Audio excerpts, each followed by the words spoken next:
Hello à tous, on se retrouve aujourd'hui pour la recette de la tarte aux pommes qui figure au programme du CAP pâtissier. Alors pour commencer la recette, on va commencer par réaliser une pâte sablée. Donc pour ça on va mélanger d'abord de la farine avec du sucre et puis on va ensuite ajouter du beurre. Donc le beurre on essaye de faire en sorte qu'il soit pommade, c'est-à-dire on laisse environ 1 heure à température ambiante avant de commencer à l'utiliser. Moi je le coupe en dés parce que c'est plus facile de le malaxer ensuite, puisque là ce qu'on va faire c'est qu'on va sabler la pâte. Donc sabler ça veut simplement dire qu'on va faire des mouvements un peu comme si on se frottait les mains avec donc notre pâte entre nos deux mains, et l'objectif c'est d'avoir cette texture qui est bien sableuse. Une fois qu'on a cette texture, on va pouvoir ajouter l'œuf. Donc attention au CAP, par mesure d'hygiène, on ne casse pas directement son œuf sur le bord du bol, on va plutôt le casser sur le plan de travail. Donc là je mélange bien avec les mains, c'est ce qu'il y a de plus simple à faire, et une fois que j'obtiens une belle pâte bien homogène, je vais la réserver au frais pendant 1 heure. Pendant que notre pâte est en train de refroidir et donc de durcir au frigo, nous on va pouvoir s'atteler à la compotée de pommes pendant ce temps-là.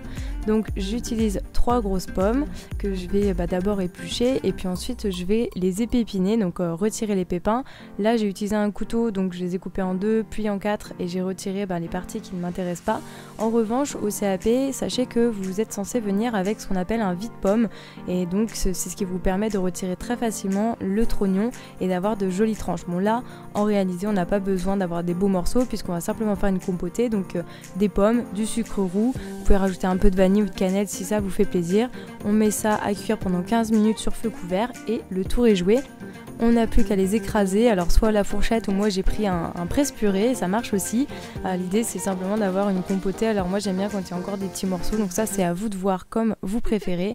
Je réserve la compotée sur le côté et puis je retourne à mes pommes, puisque cette fois on va utiliser les pommes pour la tarte indirectement.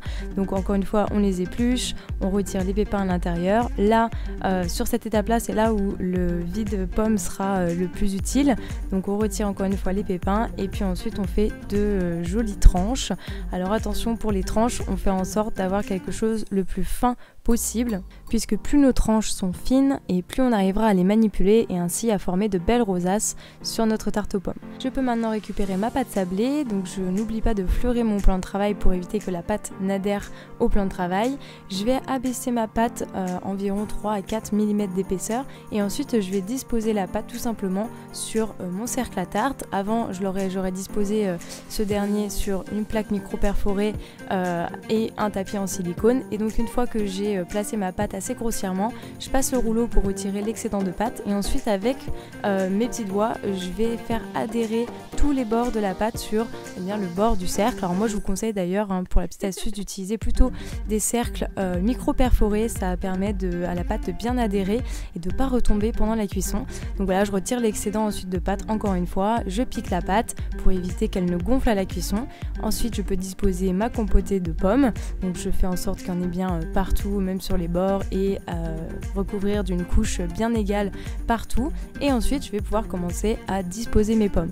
Donc normalement pour le CAP il faut au moins 3 étages de pommes. Ici je n'ai fait que 2 étages, mais sachez que vous pouvez tout de même aller jusqu'à même 4 étages, donc ça demande un petit peu d'entraînement pour réussir à chevaucher toutes les pommes et surtout à refaire des étages, mais n'ayez surtout pas peur de vous entraîner et surtout n'ayez pas peur de faire une tarte qui soit assez épaisse et assez haute en volume. Dans tous les cas, une fois que vous allez la passer au four, elle va perdre en volume et toutes les pommes vont redevenir assez plates. Donc là je vais enfourner ma tarte avec un petit peu de sucre sur le dessus pour la faire un petit peu caraméliser, et une fois qu'elle est sortie du four, je vais fabriquer un sirop à base de sucre et d'eau, et je vais tout simplement badigeonner ma tarte de sirop.